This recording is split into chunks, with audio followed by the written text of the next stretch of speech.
Our guest today is LaShesia Holliday. She's the founder of Naptural Beauty Supply, which caters to individuals who want to embrace their natural beauty for beauty and skincare products made with all natural organic ingredients. LaShesia has very deep experience and expertise in deepening customer relationships, and her products are outstanding. They're phenomenal. It achieves at least a 55% customer return rate, and they all rave about it. So please welcome LaShesia. Thank you. Thank you so much. I appreciate it. Glad to be here. LaShesia, can you tell us why do people love your products? What are some of the best sellers? Okay. So why they love it. What I'm told is the people who meet me and know me, they say they come for me and my warm personality, and then I actually sell a great product, so they stick around. Some of our top sellers are our Holy Grail hair oil. I call that Holy Grail because my daughter Taylor was born severely premature at 23 weeks. She was my only surviving twin. She was bald whenever she was born. I mixed oils to help her hair grow, and now she has a head full of hair. So that we have sold thousands of units of that product specifically. I would say a very close second is our body butters. They just have a very luxurious feel to them, and they're super hydrating and moisturizing without leaving that greasy feeling. And thirdly is our rose water. You can use it as a toner. You can use it in your hair, on your skin, and it has aloe vera and glycerin in it to really hydrate the hair and scalp. How fast would you say? Because I remember my grandmother telling me when I was a baby, up until about 3 or 4 years old, I was bald. And during that entire time, she was rubbing aloe vera all over my head, and it just was not, no hair was showing up Yeah. until I was 3. So, for the Holy Grail oil, what do customers say was the difference? How fast was the hair starting to regrow or show up? So with Taylor, she had the cutest little swirl of hair right in the front, but that was all she had. And she actually had to have because she ran out of veins. In my family, we don't have the strongest veins. So she ran out of veins, and they had to actually shave her head to put line for nutrients and all of the things that she needed Mm. in a premature child. So she had a bald spot there. So that stayed there for quite a few months, and that's why I started to look into like ways that I can help treat her. So I started to just trial things like in the kitchen, figuring out what I can do to help her. And I would say it took a few months for me to start to notice growth. And then friends and family started to notice, like, oh, what are you doing with her hair?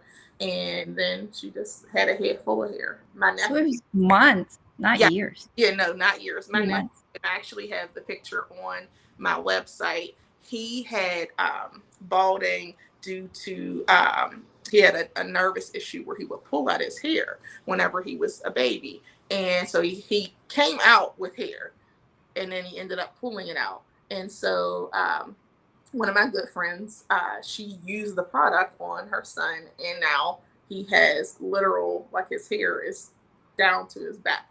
And she's been using that product on him since he's been a baby, and he's now 3. He just recently turned 3.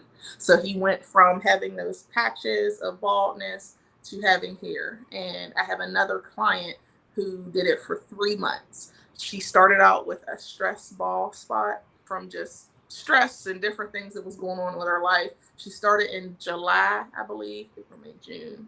Yeah, and by June, the hair was back. I think I saw in one of the reviews or in one of the t-shirts, I forget which one, where it when your skin starts to become really, really dry, so not just for hair, but when your skin starts to become really, really dry, it becomes gray or patchy. Yes, I forgot what that the it terminology. was. Yeah, Yeah. there was a joke. So we talk about that being ashy. We don't want Oh, okay. getting ashy, and we want your skin to be highly moisturized. We're not doing that. I think I put a meme on it was probably my It was a meme, yes. Facebook, and I'm like, I know you guys look like this up under your jeans, but we're not doing that. We have to make sure we're moisturizing our skin all year long, or else in the summertime, you're going to look like a crocodile, and nobody wants crocodile. I do not want to look like a crocodile. That's why I have your products. um, So those are just some of the example uses, right? When your skin Yes. very dry, when hair is, challenged Hmm. because of certain conditions or Yeah. certain. So what gave you the confidence to just start your own company? Because I know you had work and career before that, and Yes. you jumped and started your own company. Yes, I like to say that I was pushed. I am a believer in God, so I feel like I was pushed by God. So I was working at a job that I loved. I was a mortgage processor at this company, and one of my biggest focuses is work-life balance. While I don't think that we always get that, I try to get that as much as possible because I am a single mom of 3 children. So at the time, they gave me really good work-life balance. I was going back to school. They were very flexible whenever it came to me having to go pick my children up or do anything like that. It wasn't like, hey, you're going to be fired because you had to go pick up your child early because they were sick. They were very understanding as long as you got your work done. So I really didn't mind working at this job because I was there. They had tuition reimbursement. I had this idea in my head that I wanted to start this business.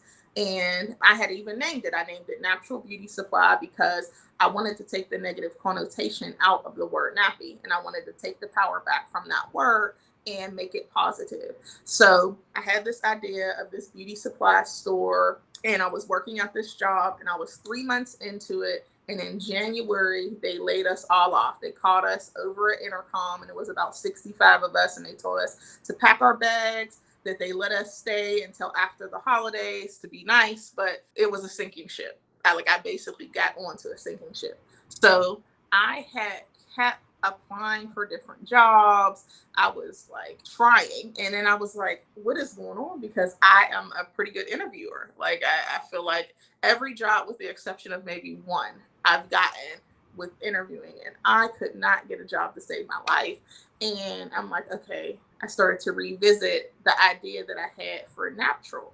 And my mom's birthday is also in January, and I'm way too old to make her a macaroni necklace, right? So I made her a basket with a body scrub and a few other self care items. So my nickname is Shishi. So she was like, how much are these? I really like it. How much are you selling them for? And I was like, I don't know. She was like, you need to think about that because you don't have a job. And I was like, you're right. So my friends and family started to purchase them, and it kind of took off from there. But I literally was building a parachute as I was pushed out of said plane. Has being a woman and minority been difficult to maneuver as a new business owner whenever you did it? Yes, it was. I didn't really know what to do or where to go. I was glad that I had the resources of being in college, because one of the biggest things that I think that you gain from college is the partnerships and the relationships of others. Not to say that the education was not helpful, it was. However, having a network really helped me navigate what I needed to do to get to the next level. So I really think that that is what helped me the most.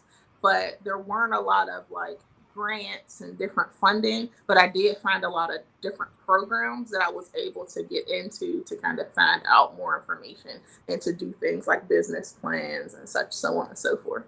And then the pandemic hit. Yeah. So, did that change the way you conducted business? So, can you describe the way you were doing business pre pandemic? And Mhm. then how did you shift Yes. post? So pre-pandemic, we had gotten into a retail incubation space where they housed several other Black-owned businesses within a space. So think of like a co-op style mall. Mhm. And we were in the heart of Pittsburgh, which is East Liberty. So I was in this space since it opened in 2018. And then in March of 2020, we were told that the world was shutting down and we no longer had access to that space, and we weren't even allowed outside.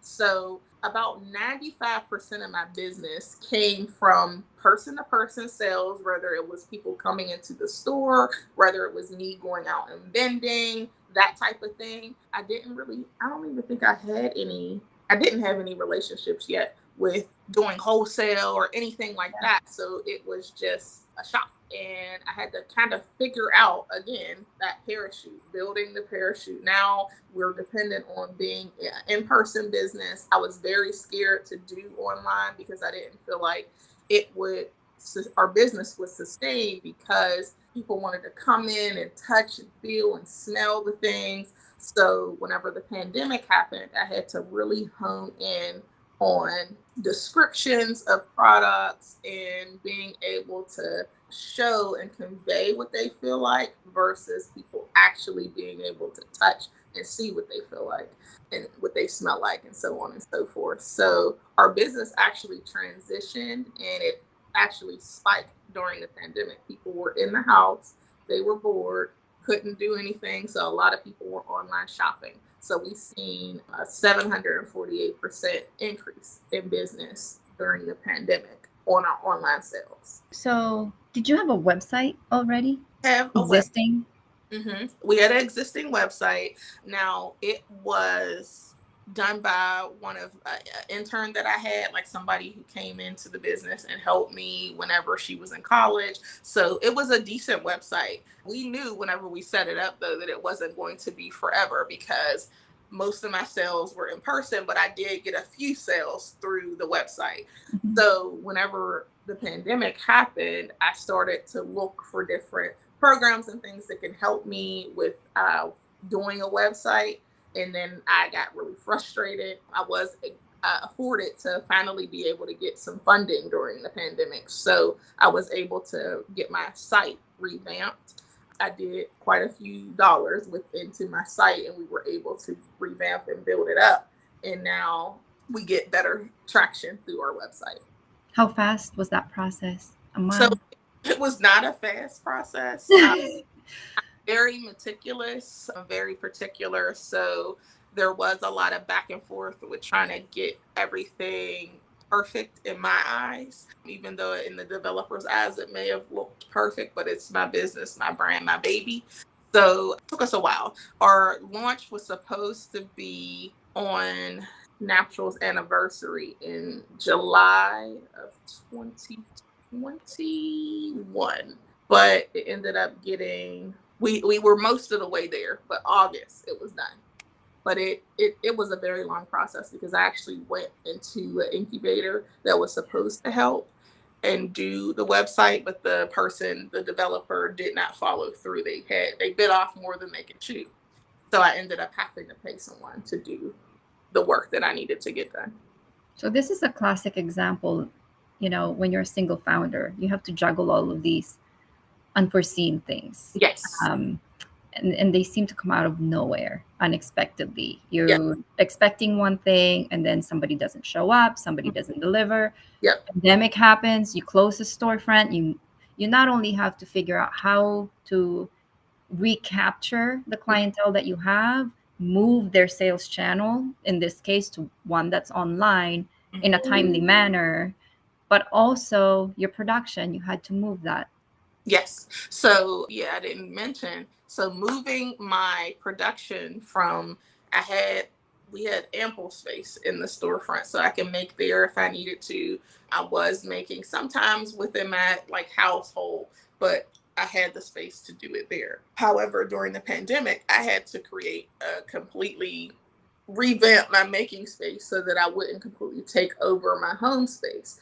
So, my basement I have a little bit under like 400 square feet down there for outside of like my laundry area and that type of thing. So I created a maker space down there. I had all of the whipping stations, I had a shipping station. There's pictures on my social media, and I created that space. And then we had a flood in July of 2021. So right around the time where we're launching a new website, we're celebrating Natural's anniversary. The clean water pipe, because I had a bathroom down there, it burst, and my homeowner's insurance is a joke. So they did not give me enough to fix the basement. So then I transitioned into my garage space. And with that, it wasn't big enough in order for us to be able to really work out of there. So we had lost the space. So then we were right back up in the kitchen making things. And I don't think that people really know that piece of it. People Yeah. think because our customer service is good, we reply and we get products out faster than Amazon Prime, they probably think that we're in a facility and we're not yet. Yeah. And, the challenge with being an entrepreneur is handling these ups and these really low lows that come out of nowhere. How do you deal with these things? I know self care is a Yes. big one, right? Because I do that myself. Like, if I can't handle anything more, I will take a lotion and Yeah. just, that's Sometimes one. you have to just go in and take a shower and do your scrubs and just kind of relax, unwind, take a bath. You know what I mean? A glass of Tell wine. yourself it's okay. Fine, it's fine. Even before this meeting, as I'm, getting ready, I was just, putting on my lotion, affirming myself. You can do this. You got this. You've done many interviews, and just go ahead. You got this. So that is one way. Another way, and I have to get back into it, but I used to exercise 3 to 4 times a week. That was one of my outlets to be able to get things out. And then going to therapy, that actually helped me to be able to talk things through versus I'm angry about this and I don't understand why I'm angry about this versus, and on the other hand of that, okay, this is what's going on. I have this, and this happening. As I need some grace, whether it's my family, my friends, whomever, I need some grace right now. And being able to kind of talk that through. And then you continue on. You give yourself grace and then you continue. Yes. So you figured out the production space. Mm-hmm. Here, the pandemic's kind of, going away, kind Yes. of. We kind of rushed ourselves with the pandemic Yeah. going away by pretending it's gone. And then here we are with inflation. Has Mm-hmm. that affected your business? Are there any silver linings with what's going on with inflation and the job market, hiring people, for example? Yes, and I did want to take a step back too because during the pandemic, I don't know if you remember, but we were out of hand sanitizer like everywhere. So Yes. that actually became an opportunity for my business, and I was able to make hand sanitizer and disperse it to several people, and then people like mine because I can scent it the way, whatever way you want it, and so on and so forth. So there were some opportunities. While it was rough, there were definitely some opportunities to help the business. And to your point, to answer your question about inflation, yes, everything is going up. So during the pandemic, I was pack buying, like just buying things, bulk buying. And even now, I still have a lot of the things that I was bulk buying. And thank goodness, we have good expiration dates. However, there were things that I could not get a hold of, even down to shea butter. So where it can really sink a business, I had to think and figure out what it is that we needed to do to get to the whatever the root of the issue is. So if we're missing glycerin or shea butter or what have you, one of our key ingredients, I'm scouring the internet. I have a best friend who is amazing, and she's scouring the internet for me, trying to help me find it, so on and so forth. Having a support system is really important as well, my friends and family. But yes, so has it helped business? Yes. Has it hurt business? Also, yes, because people are not shopping as much as they were during the pandemic. So it's hard because I've had to go up on some of our pricing because of inflation, Yeah. because we're charged more, so it has to be passed down in order for us to work. At the end of the day, we are still a business and we have to be able to stay afloat. So we do have to increase pricing. But our customers who have been our customers are here and they're staying. And we're still gaining new customers, but it's definitely, I've noticed a difference. It's been slower. Has it been tougher for you to find? Because I imagine that you're having to pick and choose. Do I go to this vending event, Mm. or, do I do this butter bar experience for a corporate client? Like, has it been difficult for you to choose what to do, what to prioritize? Yes. Because it's harder to attract help part-time workers?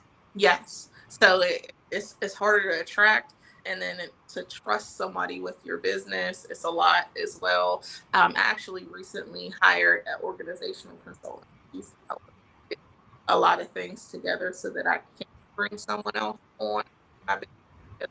At the end of the day, I don't want to be the only person. Business is never been, a business isn't even set up to be that, where you have to be all of the hats. I want to be able to give away the hats and free up a lot of my creative space so that I'm able to do more of what I love. So yes, that has been hard. And I'm, the other part of your question, what was the other part? Having to pick and choose just because you don't have help, you're having to pick and choose. Am I doing butter bar? Am I doing a vending event? You know? So with the butter bars, I try to keep those more so during the winter, because then I, summer we're a little bit busier. I have been a lot less busy as it pertains to vending events, because I have been picking and choosing the ones that I want to do, because I only have so much energy, and trying to grow this business on the back end, working on the business and not necessarily always in the business. And we will be doing an event in Detroit. It's a like a big hair show that's there. And so picking and choosing and trying to be very strategic about how I get this brand out. That's what we've been doing. What are your business goals for the next 12 months? So for the next 12 months, I definitely want to work on getting influencers. I want to increase our marketing, because we have such a high customer return rate. If we can get more customers, then that means more people will stay. And that means our revenue will increase, and we'll be able to do things like hire our, one of our visions is, and our mission is to end the stigma around natural hair by providing tools and services to make people feel comfortable and empowered to love themselves naturally. So my end goal is to be able to create different programming and different things, but I have to be able to access the capital to do that first. So staying true to the mission and understanding what our end goal is what helps keep me motivated. What's more important at the moment? More customers, more funding? So right now, more funding. I have been working on some different loan products and different things. I'm working on those on the back end, because in order for us to get new customers, we need the funding to go after new customers. Raise It's not, awareness. yeah, it's not cheap to get new customers. Yeah, So, it is not. I think we've modeled that out, that the right, customer acquisition cost in a competitive market such as this, you know, it's yes. quite a lot. To answer your question, getting the money first. And like even right now, like we had a company car and our company car is down. So we need the money in order to be able to get to Detroit. Because I, now it, my car did what it needed to do. It took us to DC, Virginia, all different types of places with vending. So it obviously needs a tune up, a brake, and we got to get it together. However, getting the funding to make sure that we can continue on and push this mission is important. That probably answers my next question, which was going to be what's the biggest challenge you're facing in achieving the goals for the next 12 It months? is getting the funding. Getting the funding. So being a solo entrepreneur, just a transparent moment. There's not always enough that flows in to, from business to personal life, and Yeah. that you being able to get funding. There's been times where I've been sick for months and things like that, and nobody else runs this business. So that affects your credit worthiness and all of these things. It's like a trickle down effect. So understanding and knowing that is like kind of like working backwards and trying to figure and fix certain things that have happened. And there's nobody else. So, for example, for companies that have multiple founders, right? Somebody handles the things that are more detail oriented, somebody handles the creative aspects, somebody handles the more operational, Mm-hmm. logistical things, like the project management sort of things. You know, they're good at those little bits and pieces and putting them together. With this, it's you, everything is you. So Everything. Yeah, so I'm constantly switching hats. I don't know if you ever seen that video, and they're like, "I want to speak to the manager," and they turned around and they put their manager hat yeah, on. right, that's me. So that is me. um, how do you measure success for Natural Beauty Supply? So I have actually been being a lot more intentional about my wins lately, and that's how I measure success with natural, like where we were compared to where we are. Anytime, and especially being by yourself as an entrepreneur, I get in these low periods sometimes. I'm like, this business isn't moving because success isn't just like this. It doesn't just go Yeah. straight up. Success can mean that you got a really big contract and now you're visible more places, or you got an interview and things like that. So you'll have better visibility and things like that. So I look at the wins. I just recently got invited to do an article in a magazine in Atlanta. And I'm like, okay, so now we have visibility in Atlanta. So that is a win. I'm a single mom and I love spoken word and things like that. I recently did the Brown Mama monologues and I got a lot of good feedback about being transparent about what happens on the back end of business and motherhood and the good, bad, and ugly parts that we try to sweep under the rug sometimes, but those are things that happen. So that's how I measure success, by looking at even down to my setup on my table. Whenever I first started out with vending, I had like 3 to 6 cents of body scrubs, and that was it. Now we have over 50 products, so it's hard to even pick and choose what it is that I want to bring to that event. Looking at what's selling the best, looking at customer feedback. That's one of the things that really, really keeps me going. My customers emailing me or tagging me and stuff. Oh, it helped solve this issue. I have had eczema, nothing has worked except your product. I've had hair loss issues and nothing has worked. Psoriasis, so on and so forth. Or my skin is super sensitive and I can't ever use scented products except for yours. So that helps me, which boosts my self-esteem to help me keep going. I think the definition of, measuring success, because we are such a capitalistic society, right? We look at profitability and revenue, and those are the only two definitions. But Yeah, when you're an entrepreneur, it comes in many forms. And you have to know what those forms are and be cognizant of it, because sometimes you may not be producing the 1000 units today, but you're getting interviewed by CBS or right. something, right? So yes, you're not producing today, you're going to be producing it tomorrow. You may not have shipped 3 products today and gotten that revenue today, but guess what, there are opportunities that are leading you to that dream. Yes. You just don't feel it at the moment. Yes. And and in those moments where you don't feel it, it's hard. Having to do things to supplement income. Like I was prior to my car going down. I was doing delivery driving where I would pick up people's orders and deliver it. And I'm like, okay, you have a whole business. You have to do this. But I'm like, you can do this. You have the opportunity to do this because you have this business and you have these children and things that you have to be able to be more flexible for. This is a blessing to be able to do this instead of sitting at somebody's 9 to 5. And there's nothing wrong with anyone sitting at a 9 to 5. It just didn't work for me. And I think, we also have a negative self-talk sometimes, that if we don't have the fancy corporate title and that we have to do delivery driving, that we label certain things as quitting. Yes, And what I tell entrepreneurs is that no, you made a decision. You made a decision to start a business. And this is what that entails. For you to be able to do that, you need the flexibility. So you've made a decision to do A, B, and C and right, not stick to, the original plan zero that you right, had. It's right. a decision, it's not quitting. Absolutely. So, what strategies do you use to acquire new customers or users? Because that's a challenge area for new entrepreneurs. They don't quite have it figured out and they're So afraid to do it. So with me, I have actually been blessed that I haven't had to use any sort of like marketing as of yet. I know that once I start using marketing, I'm going to have to hire all of the people because it's going to blow up. And I think that that's probably one thing that I have to work on because it's scary. However, my customers bring new customers, and that's how we have grown to where we are. There's a customer that loves a product and they tell their friend, hey, this lip balm is amazing. I can't get enough of this lip balm. My lips break out from everything else. I can't use Carmex. I can't use this. I can't use that.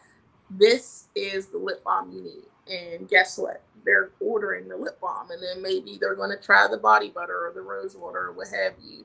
And that's why I reward people for reviews, like going on to our website and doing a review. You get 10% off from your product, and if you put a picture, you get 15% off. So I do try to reward my customers for bringing other customers, because I know that that is something that has helped us to be able to thrive. This is a really competitive marketplace. If you go on Amazon, you see all kinds of skincare and beauty products that claim to be natural.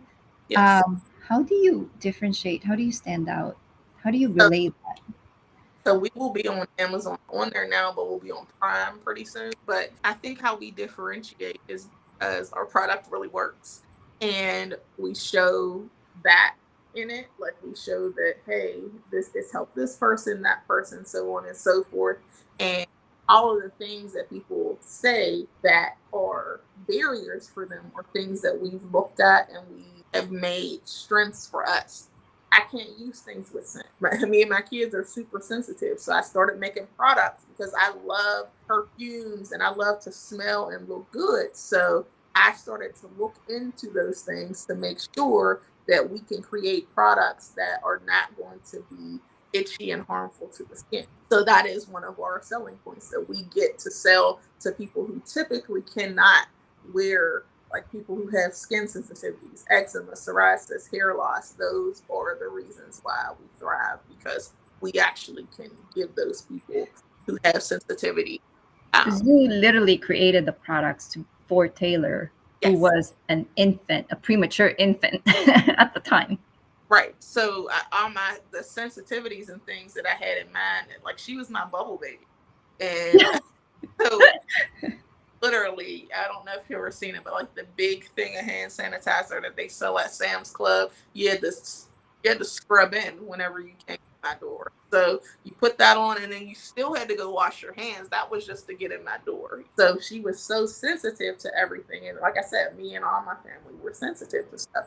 So I started to create products with that in mind. Wow. For getting customers, them doing intentional vending. So going to places where they know their customer is. You have to know your customer. And if you know your customer, you're going to get sales, and you're going to get repeat sales because you met that customer. And that in person and them knowing you, and even online, being able to really convey your story and what happened, so that people want to buy from people, is what I've learned. And that's been a part of our success as well.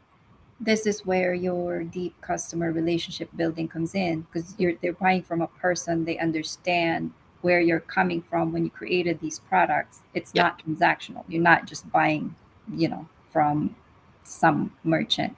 You're Right. not just buying a product. So what are some of the challenges you're facing now in trying to grow the business? I know you mentioned, like, it's just you need to grow your team, you need the funding to reach more customers. You're overcoming the funding side with loans Hmm. and other grant type of funding. Are Hmm. you looking into other types of funding aside As from loans and grants?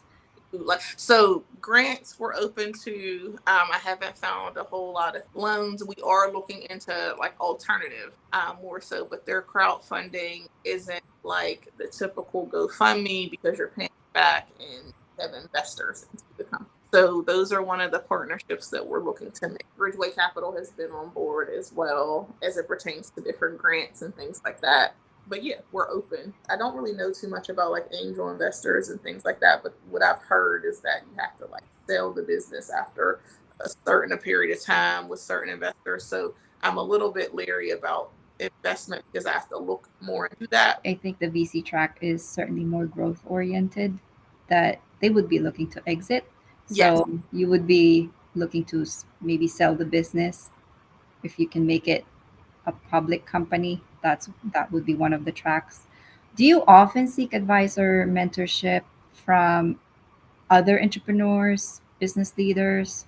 So I do have a group of friends who are all entrepreneurs. So we bounce ideas off other mentorship from other businesses who I feel like or have been in business longer and things like that. I am looking for a mentor within my field, so that would be great.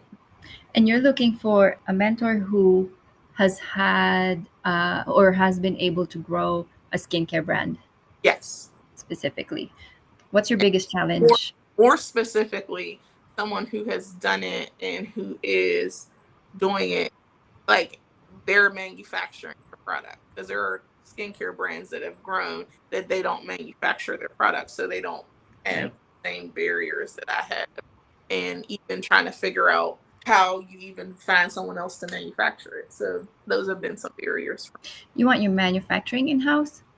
I do want to keep it in house. That is a goal of mine. Now, if I can partner with someone, a manufacturer who is sustainable and they're going to keep up with the pillars that we have set in this business, and I feel comfortable, then sure, someone else can do it. But my goal is to create jobs and to be able to help others. So I think keeping it in house, I'm able to better do that with creating jobs, but also the control of the product and making sure that it's done the way that it should.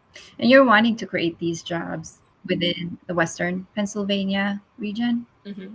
Can you share any upcoming releases or plans for expansion?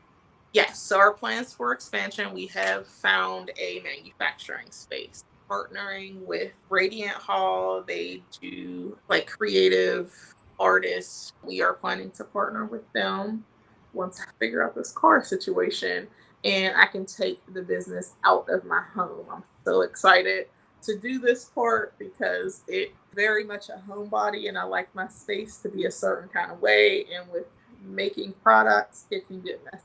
So I can't wait to have my space back and for Natural to have its own dedicated space. Shameless plug. How can viewers support Natural Beauty Supply today? How they can support us today, and that's by going to www.natural, Naptural, beautysupply.com. How they can support us today is share this. They can share our website. That is free. They can follow us. That's also free. Those are some free ways. And if you've ever purchased a product from us, do a review. That's another free way that you can help us.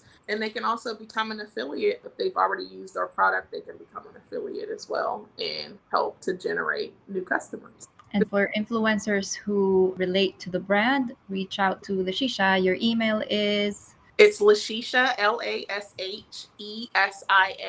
at Naptural, Naptural, beautysupply.com. and lastly, are there any organizations or individuals that have been impactful towards reaching your goals that you'd like to give a shout out to? So there's been so many different organizations. Brown Mamas has been influential. Ascender has been influential. Catapult has been very influential. Bridgeway Capital, URA, Honeycomb, all of my friends and family. There's so many, and I know that I got somebody, but it blank charge it to my head and not my heart because I know that you've helped out in so many ways. Oh, Samantha Black, and Camille. They've both been helpful as it pertains to a co-working space as well. There's so many people. All right. Well, thank you so much. Well, everybody, you know how to support Natural Beauty Supply. If you have any questions, reach out to me, reach out to LaShesia. Thank you so much for watching, and please support small businesses because that is pivotal to our economy. They employ the most volume of people. And so please support small businesses. Thank you so much. Thank you. Bye.